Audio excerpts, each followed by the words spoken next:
going to count down. Okay. 5, 4, 3, 2, 1. We're live. Hello and welcome to an Eyewitness News Special. My name is Tshidi Madia, Associate Editor for Politics at EWN. We're coming live to you from Nazareth, where we are watching the ANC's 55th National Conference. We've been bringing you updates. We continue to do so. We also speak to different leaders in the ANC about the state of the organization, this particular conference, and the way forward. Joining me at the moment is the Eastern Cape's Provincial Chairperson, Oscar Mabuyani. They call him Dia the Delicious. We get to Oscar Mabuyani. Oscar, conference has been slow on our part. We're looking in from outside. What is your sense of the delays? Can you take us into some confidence around what has been holding back this conference? The program says you kick off at 9 yesterday. We only heard from the President quite late in the day. Today we return, and again, nothing much has happened. We're waiting for delegates to all gather. We're hearing that registration is still not complete. Well, the literally communication can handle the update on exactly what's happening, so I don't really want to speak out of what I see like you, because I'm not at the center of that. Well, what I can only say is that what we just experienced is really quite regrettable. It's something that should really not be happening in an organization like ANC that has been actually there for 110 years and with 55th conference. So we've been learning in these conferences, but the problem of us not sticking to what is working, to building systems, organizationally institutionalizing them. Because if we continue building systems around individuals, when individuals are not there, systems collapses. So you are actually basically observing that, but also you need that office, the engine of SGO. Unfortunately, this term had actually experienced these challenges. It has been limping. SG being out of office, DSG also, may her soul rest in peace. So it has been a very difficult. Surely for TG would have been also quite overwhelming. That's a kind of a full-time job, hands-on, because you look at all these issues of logistics. It's going to be difficult to organize a conference of this magnitude. If you look at it from a logistics point of view, delegates from Eastern Cape are staying as far as Kempton Park.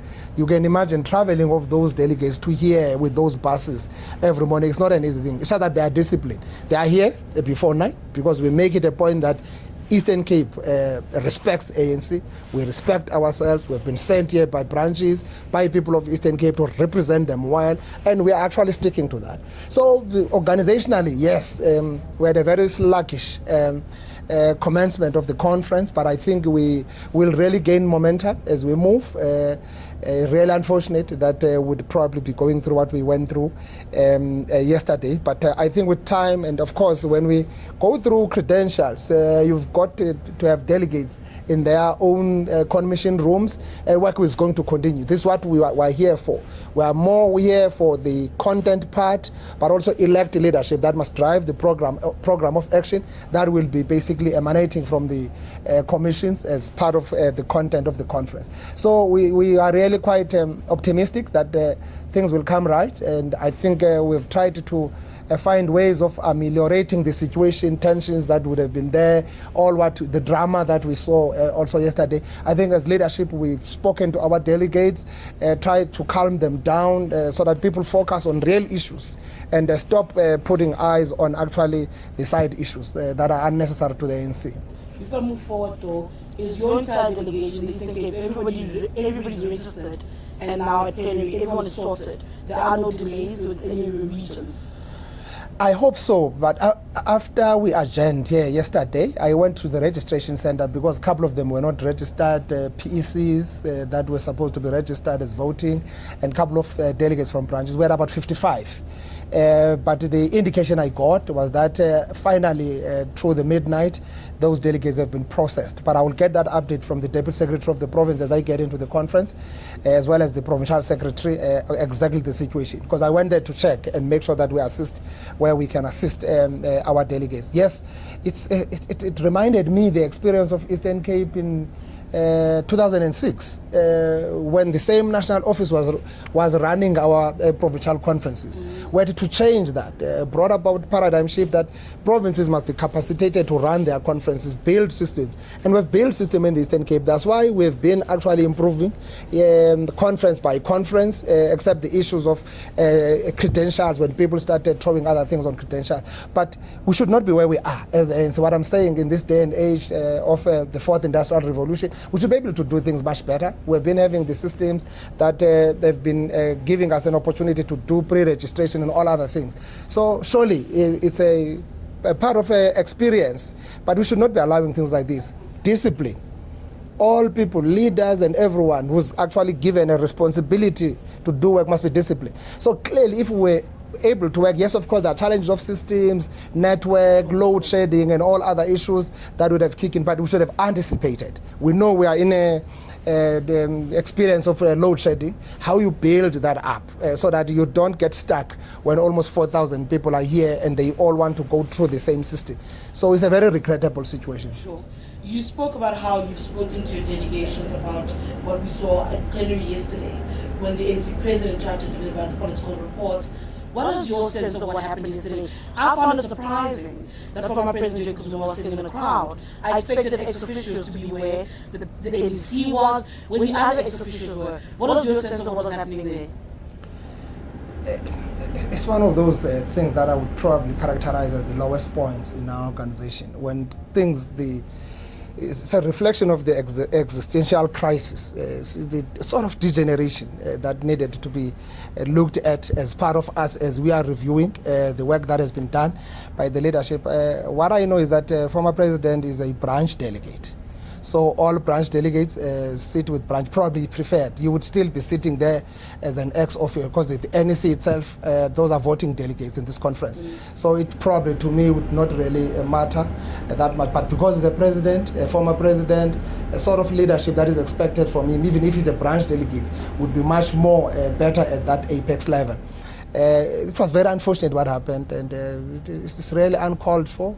It's not happening. It's not done in the ANC. I think even him, former president, knows it.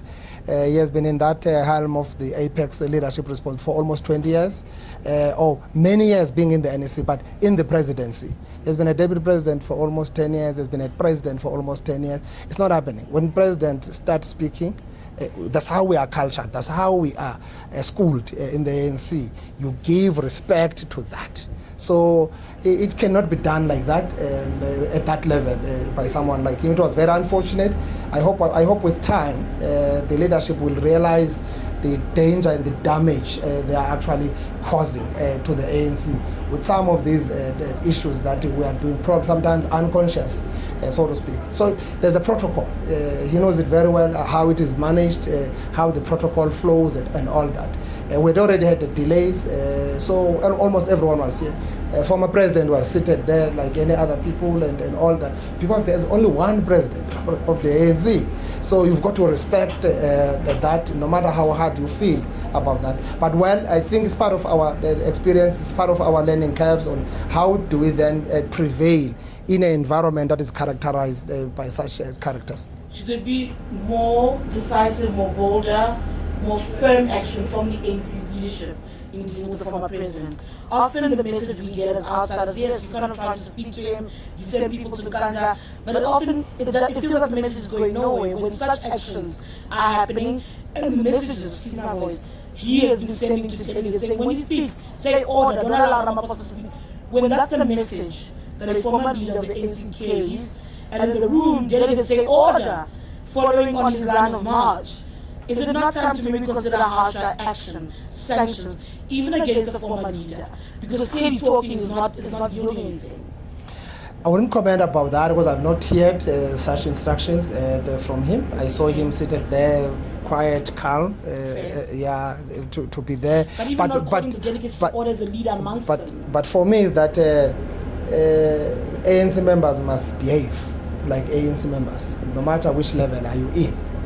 The respect you were accorded, you must reciprocate that respect back to your successors. You know, that's why it is not encouraging the ANC that as a leader you speak about your predecessor, so you always avoid such issues, and because you are assigned, you are given a responsibility now, you are privileged to really try to find a way of correcting some of those weaknesses and mistakes than to expose them more, because they are not helpful.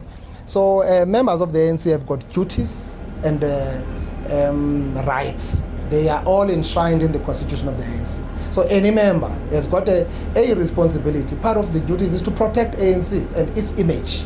So you've got that duty.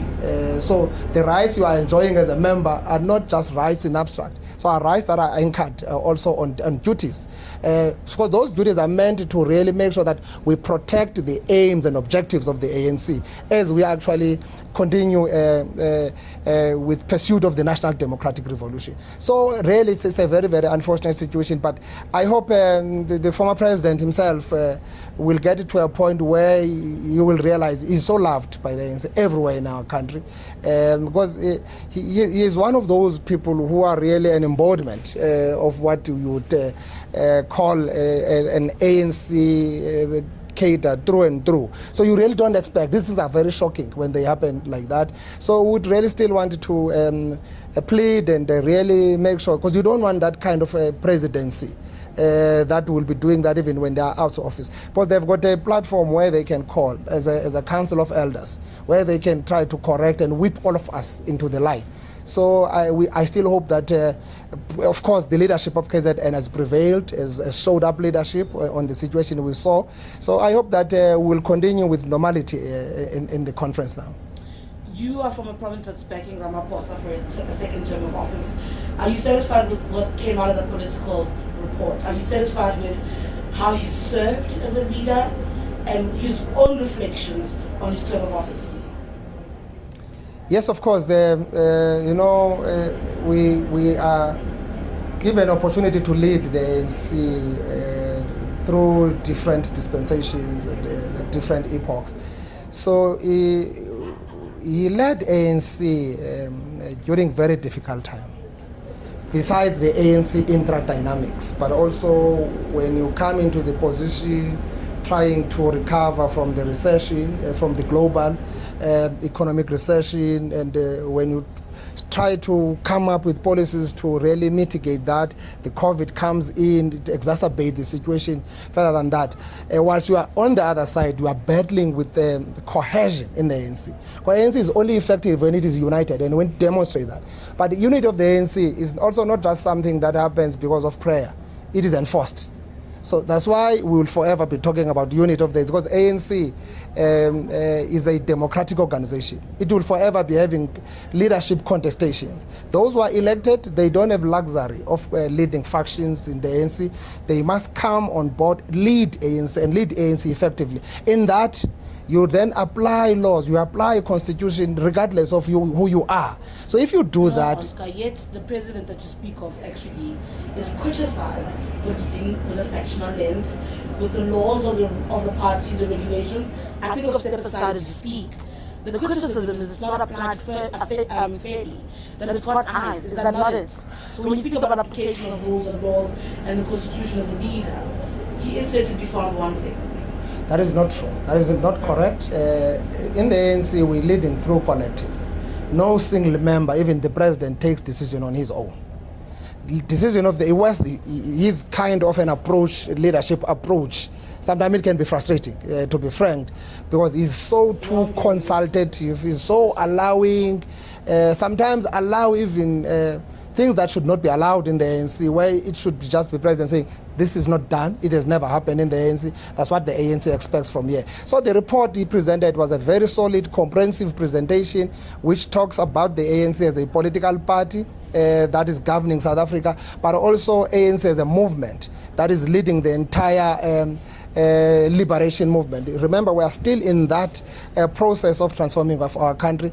We are still in pursuit of our national democratic revolution, dealing with all these elements, and we are contesting state power because we want to advance the national democratic revolution. So the president has covered almost all that and showed, and we were quite happy that he was so emboldened and he was not really intimidated. He forged ahead. He showed this character that you would want to see from a leadership point of view, talk real issues don't actually skate on those issues, so that ANC is exposed into that. We never had an opportunity to discuss the political report in Polokwane.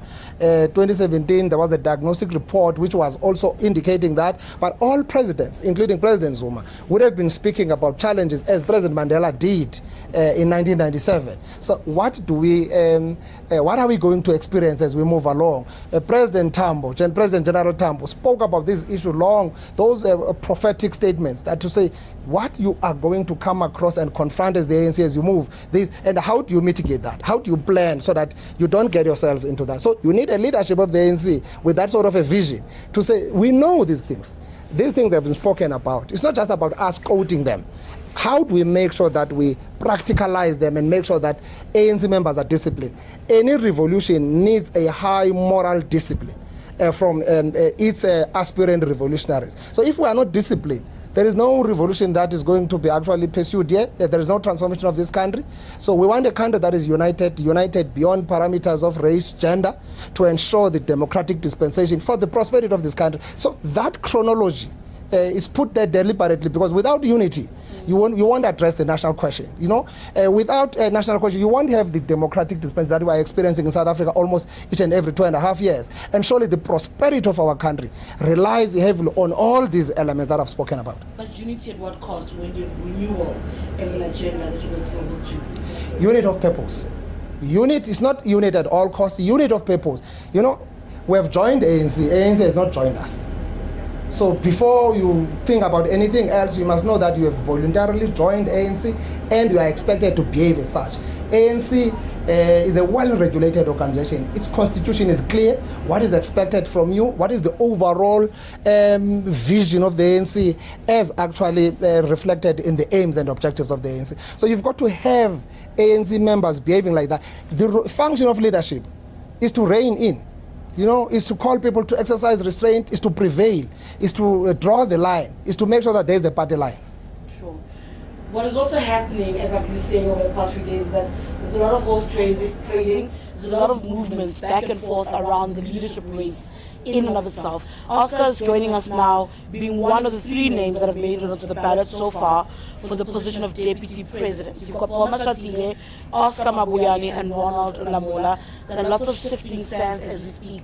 If you don't know, in politics, it's not done until it's actually done. So until delegates are in that actual booth voting, it's anybody's shot at becoming Deputy President. As I speak to you now, how are you feeling? I hear a lot of talk, shifting sands. You might be advancing even more than what we thought. You might not be. But where you stand at the moment, how are you feeling about the race to become the ANC's number 2? I'm feeling very much comfortable, really, really humbled. Firstly, for me to be nominated to that, it's not something that I would have dreamt about or really anticipate. And I've always been channeled and directed by branches of the ANC where to go when. So even this moment came, and I believe branches that have nominated me have done a thorough assessment of the organization, the strengths and weaknesses of the organization and what needs to be done. So clearly I might probably be viewed to be one of those who can really add into the collective in dealing with these sort of problems and with the actual implementation of the program of action that will be emerging from this conference with.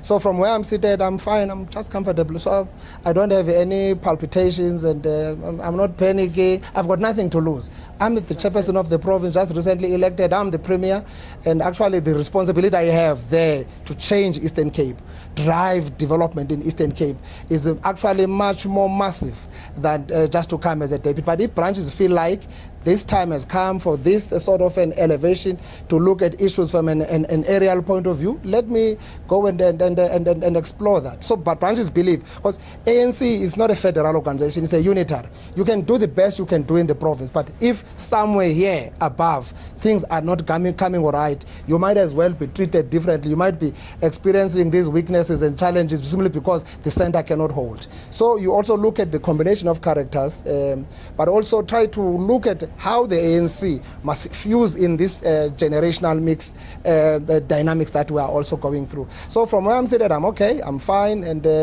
as I've said, the branches of the ANC nominated me. They insisted that I must accept the nomination. I've accepted the nomination. Yes, shifting.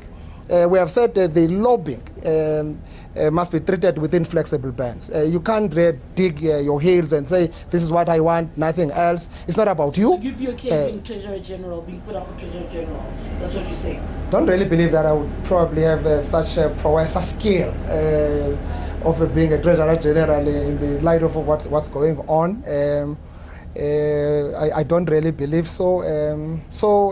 Branches of the ANC only nominated me to be the Deputy President. If it doesn't work out, I'll go back and lead the province and continue being part of the NEC as an ex-official member. So I've got really nothing to lose. So I'm really fine and I'm really enjoying myself. This is an experience on its own. Just to be nominated to be the Deputy President is I want to wrap up with you, but before I do, you urged Gauteng, to a point where Gauteng's chairperson, I think, made comments that should not have been made about people from your province, in this point, Gauteng specifically, and you urged them about the loss of electoral support. Have you found one another in this tension between the Eastern Cape and Gauteng about who, and it's about the deputy president position, because Gauteng is backing Paul Mashatile, who was the leader as well, and I think that's where this issue came up. Have you guys found one another? Is there been a peace pipe between the two provinces that's been smoked? I don't really believe that the issue was really emanating from that, but also the issue was also done out of context. I think also Chair realizes that. We've spoke with Chair. The point that we're making was simple. If we behave the way that we're behaving in Nelson Mandela and elsewhere, we have lost effect. We have lost. And we need leadership that must be able to help us and take us out of that. So with Gauteng, there's nothing Eastern Cape without Gauteng. There's nothing Gauteng without Eastern Cape. Probably the majority of Eastern Cape people are here in Gauteng. Their bulk budget is here. The budget that we have of 82 billion is half of the budget that they are getting here on equitable share, because Eastern Cape people are here. They are building Gauteng, they are building this country. So we don't have boundaries. We as South Africans, we've got one country, one nation. So I don't think even Chair realized that. I know sometimes the conference mood can create such things, but we are aligned, we are one. Doesn't necessarily mean that if they had a candidate that is Comrade Paul. I know very well in Gauteng I'm supported by many people. By many people. And every day they are growing up. That's what I'm enjoying now. So that one is from Eastern Cape as well as here in Gauteng. He's contributed by boss, he's contributed. He's contributed to the GDP in Gauteng. Like, it's so much, Oscar. Good year, but as I said earlier, the column the other day as well. Oscar, thank you for your time. Good luck with your campaign. It is day 2 of the ANC's National Conference. My name is Tshidi Madia of Eyewitness News. We will still be bringing you a lot of this coverage from here. You can also follow us on TikTok, Eyewitness News SA.